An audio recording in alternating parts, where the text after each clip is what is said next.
ছোট একটা বাচ্চা অনেকগুলো চকলেট নিয়ে তার মায়ের সাথে চিড়িয়াখানায় ঘুরতে গেছে। তো গেট দিয়ে ঢুকেই প্রথমেই তারা দেখতে পেল বিশাল বড় এক বান্দরের খাঁচা।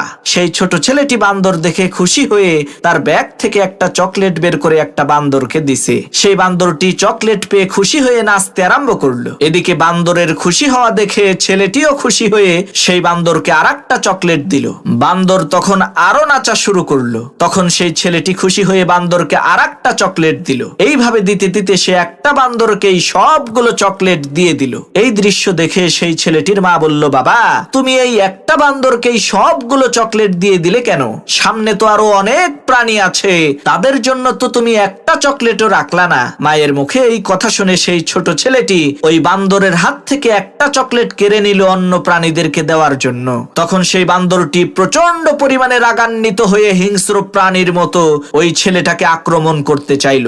মারাত্মক রাগে আর গোসায় গড়গড় করে হুঙ্কার দিতে লাগলো। প্রিয় ভাইরা আমার, আমরা ওই বান্দরের মতোই, আমাদের কোনো জিনিস ক্ষতি হয়ে গেলে আমরা অধৈর্য হয়ে যাই। আল্লাহ তাআলা আমাদেরকে কত নিয়ামত দিয়েছেন, তার দিকে না দেখে আমরা শুধুমাত্র ওই একটা জিনিসের দিকেই তাকাই, যেই জিনিসটা আল্লাহ তাআলা আমাদের কাছ থেকে নিয়ে গেছে।